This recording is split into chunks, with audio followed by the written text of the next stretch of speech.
911. Answering. Hello? 911. Okay, you need to lay him on his back. What? Is he breathing? No. Okay, listen, I'm going to help you and give him CPR, okay?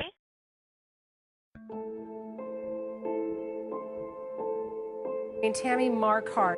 She spent 13 years in jail after being convicted of killing her 2-year-old son back in 1995. Zealotry, incompetence, thinking dirty. His shoddy conclusions destroyed lives. Dr. Charles Smith has been stripped of his medical license to practice by the Ontario College of Physicians and Surgeons. The college found that he had no proper training to be conducting the autopsies on suspicious child deaths because his testimony that sent many innocent people to jail was erroneous.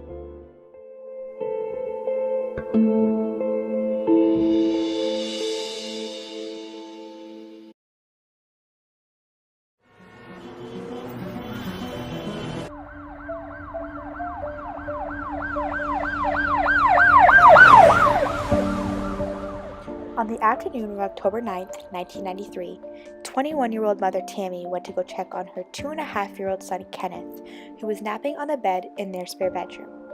When she got to the bedroom, she found Kenneth tangled in sheets, gasping for breath and in obvious distress. She tried, unsuccessfully, to free him before calling for an ambulance. The 911 operator instructed her to perform CPR, but she was unable to calm herself sufficiently to follow the instructions. The paramedics arrived and took Kenneth to hospital, where he was revived, but tragically, the doctors determined that he had suffered irreparable brain damage. 3 days later, Kenneth was taken off life support and passed away. Tammy gave permission for his viable organs to be harvested for donation, as she hoped that her tragedy could prevent other parents from suffering a similar loss. Tammy was born in Toronto, Ontario. She was raised by her mother, living in a basement apartment for most of her life. As a teen, she experienced sexual abuse at the hand of her mother's boyfriend. She decided to leave home at 17 years old. In the summer of 1990, Tammy, who was just 19, and her then boyfriend, Robert Nelson, were expecting their first child. On May 18, 1991, they welcomed their baby boy, Kenneth, into the world. 2 months before Kenneth's second birthday, Tammy married Rick Markhart, who was abusive to not only Tammy, but to Kenneth as well. Tammy had frequent contact with Children's Aid Society, and although Kenneth was never taken from her, she willingly put Kenneth into care for 3 months in order to protect him. She felt their living situation was not sustainable for Kenneth. In addition, Kenneth suffered from health issues such as asthma, pneumonia, and epilepsy. His epilepsy caused severe seizures, which caused him to be hospitalized several times over the course of his short life.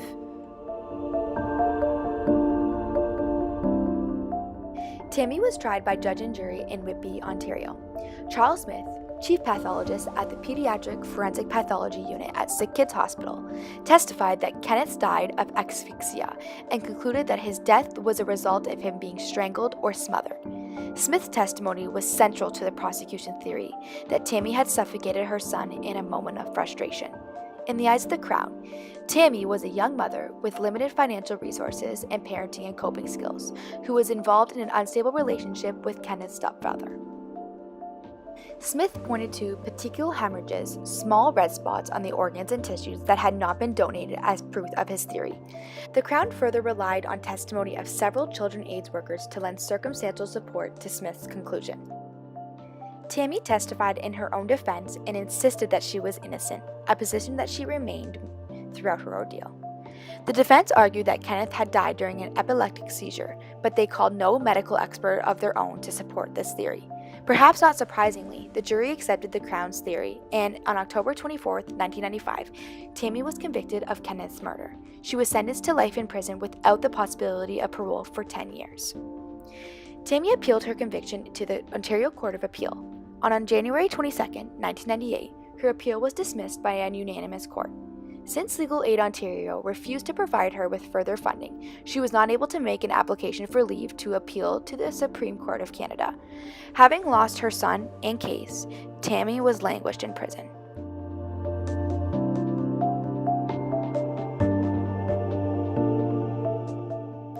After trial, Justice Dunn questioned Smith's professional competence in 1991. Smith began to continue to garner negative attention throughout the late 1990s and early 2000s.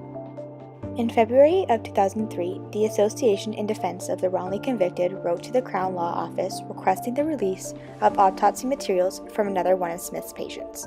This would help with the William Millions Johnson case. AIDUIC soon grew suspicious of Smith's conclusion in other cases as well. In 2004, Tammy applied to the AIDWYC.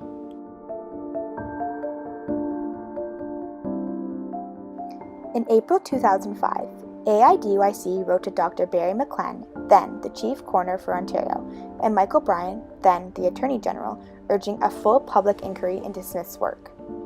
On June 7, 2005, Dr. McLennan announced in a press release that a formal review would be conducted of criminally suspicious child deaths for which Smith had performed the autopsy. By this time, Tammy has spent over a decade in prison. As part of the Chief Coroner's review, the precursor to the later and broader inquiry into pediatric forensic pathology in Ontario, commonly referred to as the Gouge Inquiry, Dr. Pekka Sukko, a professor of forensic medicine at the University of Turku, Finland, was assigned to review Kenneth's case.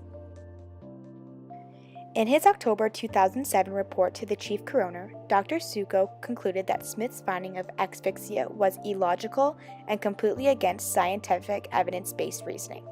He found that there is not enough sufficient evidence for a diagnosis of asphyxia to be made. The cause of death should be given as uncertain. Later at the Gouge Inquiry, Dr. Sukko testified that the evidence that Smith had given at Tammy's preliminary inquiry and trial was unprofessional and misleading. In 2008, Dr. Simon Avis, the chief medical examiner in Newfoundland, conducted a second comprehensive review of the medical evidence and circumstances surrounding Kenneth's death. In his report, Dr. Avis agreed that Smith had wrongly attributed Kenneth's death to homicidal asphyxia and concluded that Kenneth may have died during an epileptic seizure or from other natural causes.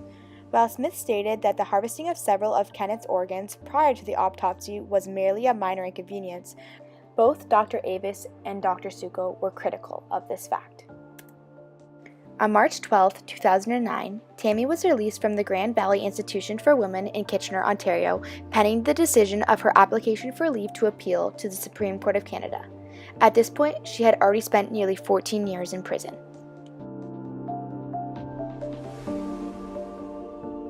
On April 30, 2009, the Supreme Court of Canada issued an order remanding the case to the Court of Appeal for Ontario for consideration of the fresh evidence and a determination of whether Tammy's conviction constituted a miscarriage of justice. This process took 2 years, but on June 7, 2011, the Ontario Court of Appeal quashed her conviction and ordered that a new trial commence on February 10, 2012.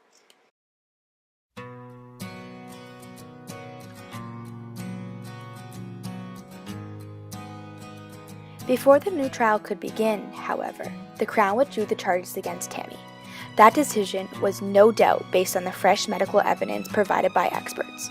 Both experts agreed that sudden, unexpected death in epilepsy could not be ruled out as the cause of death in Kenneth's case. Dr. Avis suggests 2 additional alternative natural causes for Kenneth's death, both well-known causes of sudden death in infants and children. These 2 alternative causes are known as MCAD deficiency and cardiac conduction defects.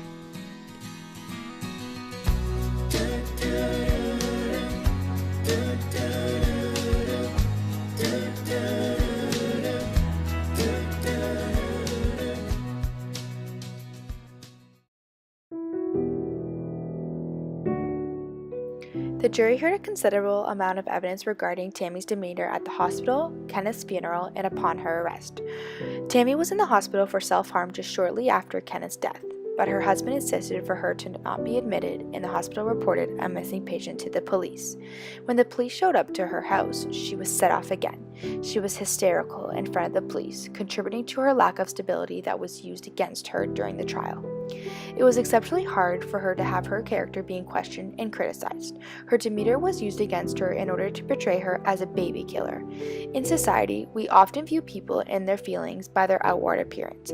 However, people handle stressful situations in different ways. It is simply impossible to truly know how someone is feeling just by their actions and look on the faces. Prosecutors and police on the case viewed Tammy as a young, poor mother who was involved in an abusive relationship for most of her life, actively was in contact with Children's Aid Society, and overall had a lack of support system with her. This is where the age of the victim, along with the accused and financial status of the accused, become an easy factor when considering Tammy's conviction. Tammy was a young mother with a baby who was at times unable to care for her son. Many can make assumptions as to how these two factors could result in a murder of a young child. Tammy had a tough past, being in and out of the relationship for both herself and her son's health conditions, and being in an abusive relationship. Ultimately, this made her an easy target. Police noticed these alarming signs, and once the autopsy report was released, police were certain this unstable mother killed her son, without the consideration of any other suspects. Although the trial judge instructed the jury not to place any weight on Tammy's emotional state and reactions, this was unrealistic. The jury heard numerous witnesses account for how a grieving mother should be acting when losing a child, and as a result, they were unable to separate this evidence and used it as a part of their decision making. In today's time, evidence about Tammy's demeanor would have been considered unreliable and inadmissible.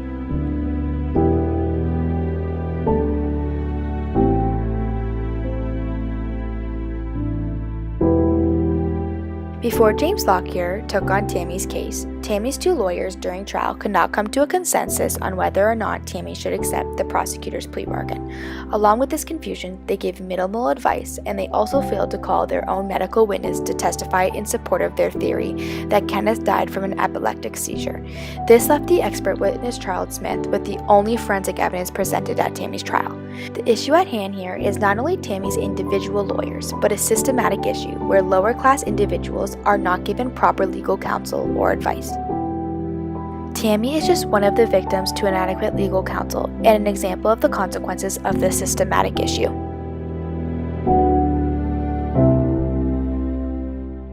The Gouge Commission highlighted the actual words "think dirty" approach from the instructions from the chief coroner to pathologists, police chiefs, and others. Their explanation for this was that they believed that children's deaths were ruled as sudden infant death syndrome, but in actuality were a cause of child abuse. Chief Coroner Jim Young issued a new procedure for pathologists. This stated, "Unfortunately, in this day and age, child abuse is a real issue, and it is extremely important that all members of the investigation team think dirty. This approach has caused pathologists and members of the legal system to often ignore other causes of death in these specific cases."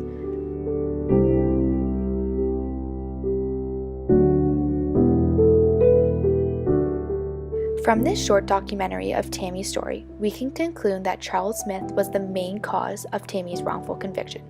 Had Charles Smith not been involved in this case, it is likely that Tammy would have never spent almost 14 years in prison for a crime that never happened. As Commissioner Gouge puts it, Charles Smith had neither formal forensic pathology training nor board certification in that field. He was a pediatric pathologist, not a forensic pathologist. Not only was he unqualified to do the autopsy work, he was also a terrible expert witness. He gave misleading statements and at times even committed perjury on the witness stand.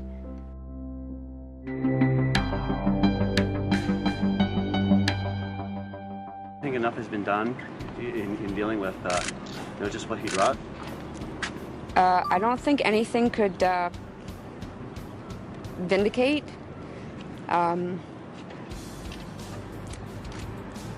He has to live in his own personal hell. So I don't think there's anything really that could, that I or anyone else could do.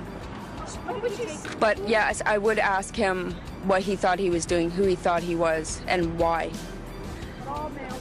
Took away a big portion of my life.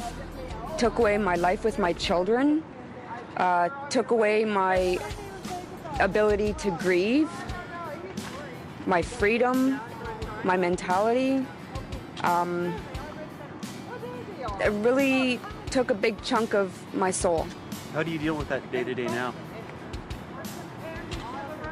Well, with the love of my friends and family. I see your tattoo says freedom. Does it mean more today than it did when you first got it? Definitely. Now it's true freedom. But just the fact that, hey, the authorities are actually recognizing they screwed up. Do you still feel prejudice because of the conviction, and do you think that today maybe will start to change that? I'm hoping that after today things will change. I got through it, but basically life felt like I was in a piranha tank. And I don't know what it was that helped me get through and how I've made it to today.